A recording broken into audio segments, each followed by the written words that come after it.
Maiden, mother, master on a mission. 3 and 1 playing my position. Bypassed queen a long time ago. Spiritual gangster, I was born woke. Born woke, born woke. Spiritual gangster, I was born woke.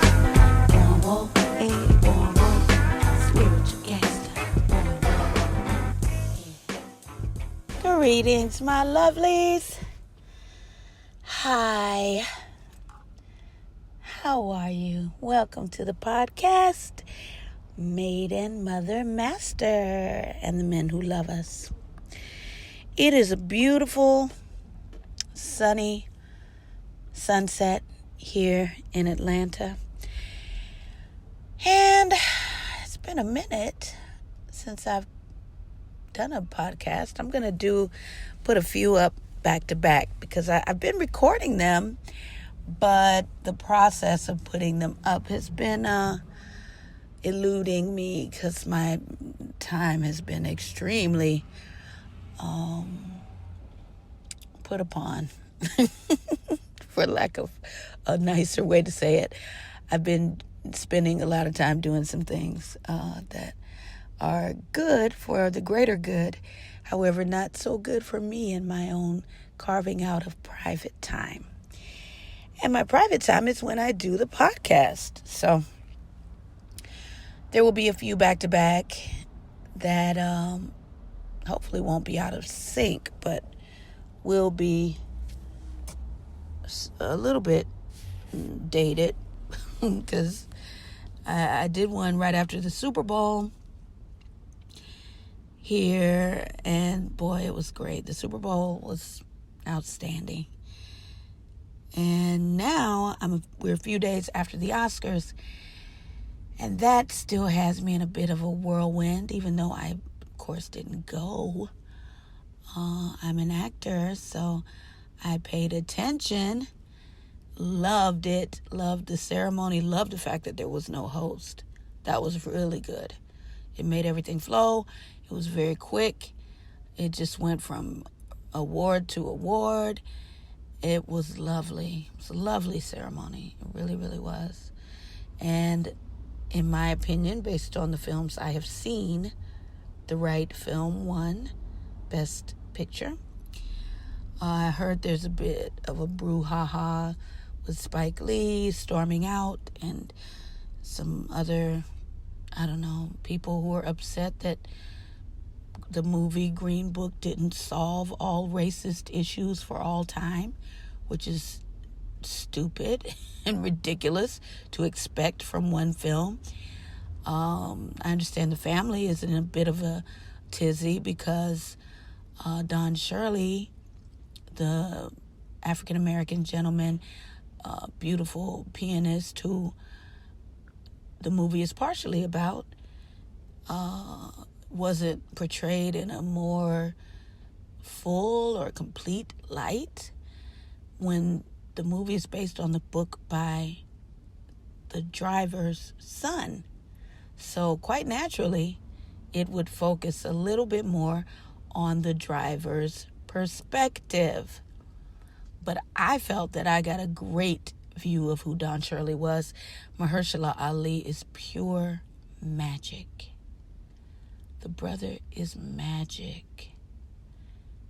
His instrument is so precise and finely tuned. There was one scene, and that one scene for me was when he won the Oscar. And I don't even know if that's the scene they submitted, but I don't want to spoil it. Oh, God. Okay, there's one scene. And he's feeling something, and it's extremely subtle. And in that moment, you can see every bit of vulnerability, every bit of hurt, abandonment, every iota of, please don't hurt me any further than I've already been hurt. I'm welling up just at the thought of the scene. All of it was right there on his face, in his eyes, in that moment. And if you've seen the movie, you will know exactly what moment I'm talking about. And no, it's not the fried chicken moment that they keep wanting to show as evidence of racism or whatever. It is a beautiful, priceless moment in the film. And that movie was great. It gave me the full spectrum of emotions. I was happy. I was mad. I was screaming at well, not screaming at it. I did see it at home though.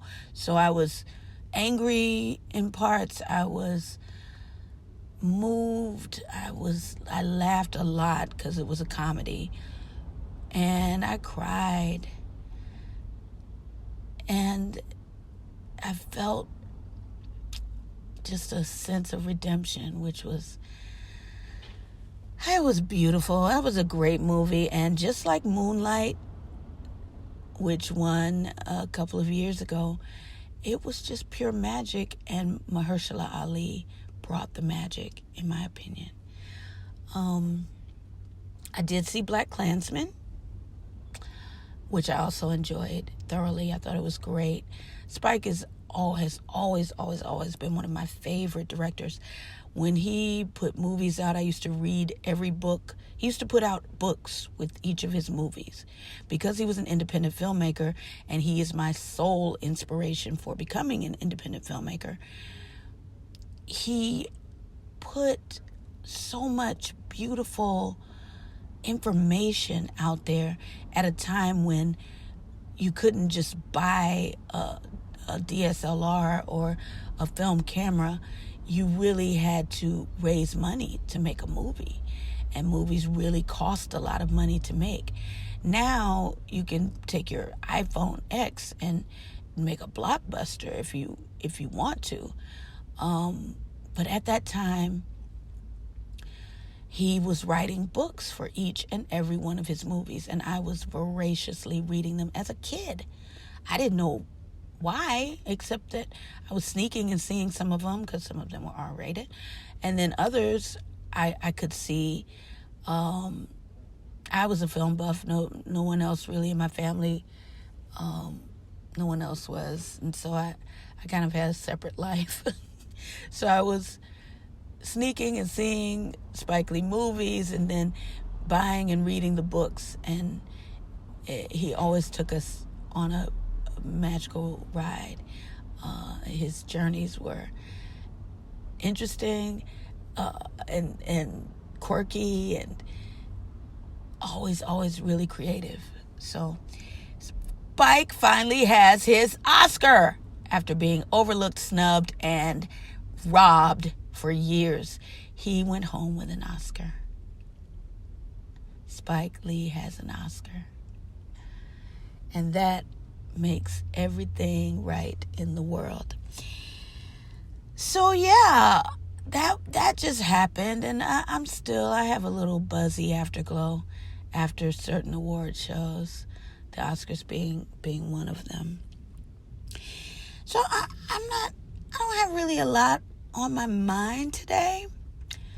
I have been focusing on staying in alignment. Because sometimes people in your life can introduce things and energies and things they want to do that you don't want to do, things they want you to do that you absolutely don't want to do. And yet sometimes those things need to be done. And sometimes if you do those things, they will make other people really, really, really, really happy. And so even though you desperately don't want to do the thing, and I really am religiously attached to doing only that which brings bliss, sometimes you have to do the thing, whatever the thing is that brings another person joy. So it's a tricky situation for me because I tend to get a little surly and, I don't know, like bitchy when I'm in the middle of doing that thing I don't really want to do. And if I find myself doing it and I don't really want to be doing it, it's a challenge for me to get back in alignment. I have to consciously say, okay, Time to get in alignment, D. Here we go. Breathe.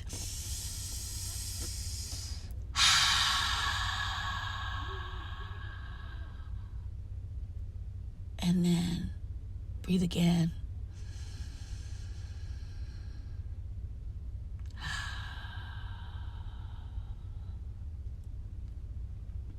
So that even in the midst of the thing you don't want to do, or the thing I don't want to do, I am able to find my center, to find my joy, to tap into my bliss, and just explain to myself I'm doing this for them. It brings them great joy. And even though I can think of 10,000 things I would rather be doing with my moments right now, I can find a way to bring this joy to someone else.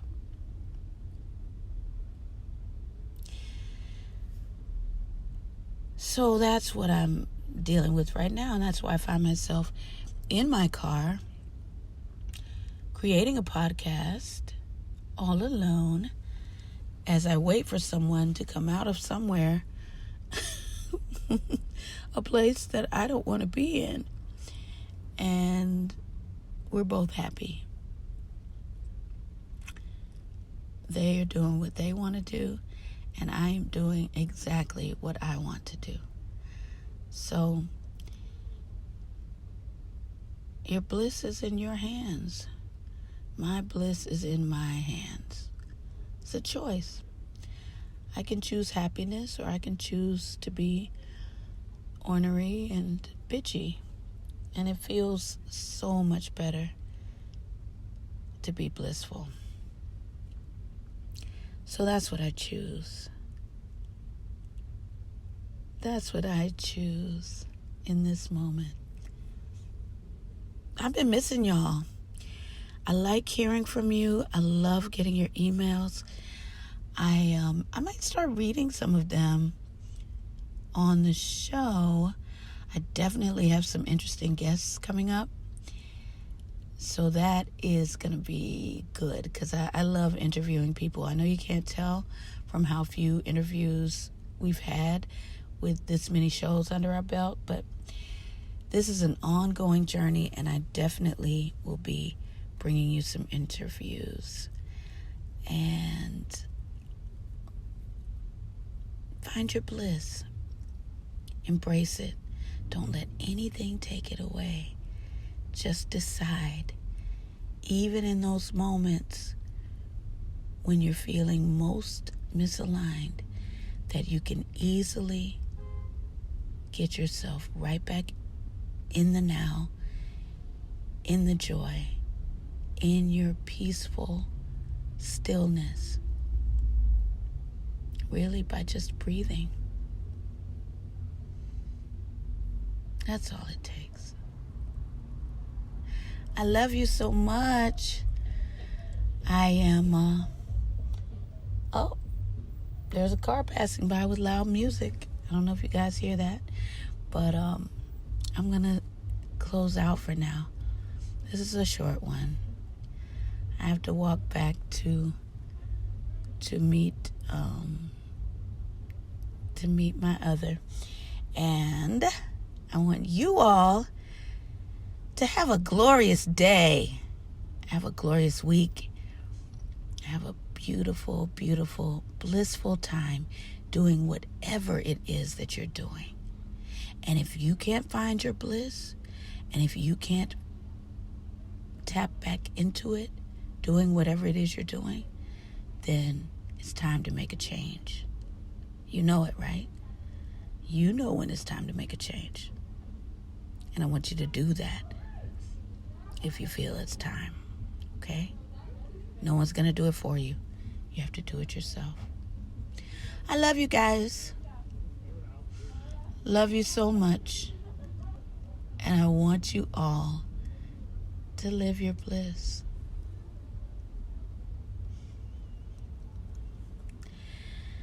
As always, you can reach me at deannadawn.com, at I am Deanna Dawn on Facebook, or I am Deanna Dawn on Instagram.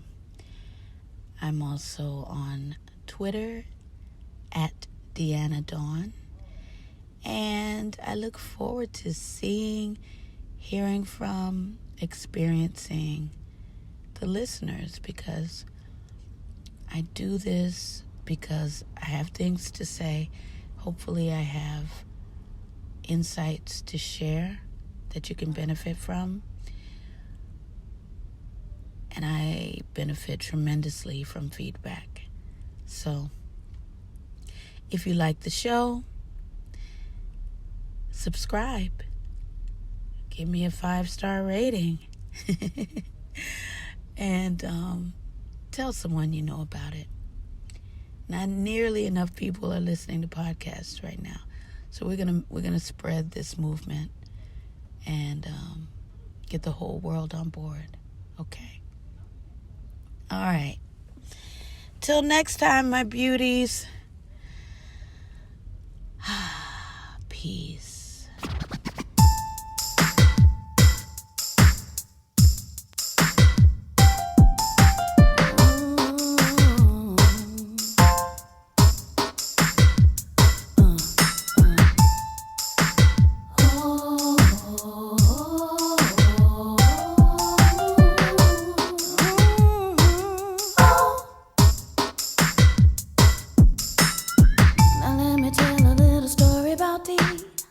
A little girl who was afraid to achieve, so optimistic, full of possibilities, but scared to bring it cause she wasn't received by her mama and her daddy, and the ones who didn't understand who she was and what she had, even though they could see her life had a plan. Look in the mirror, baby, what do you see?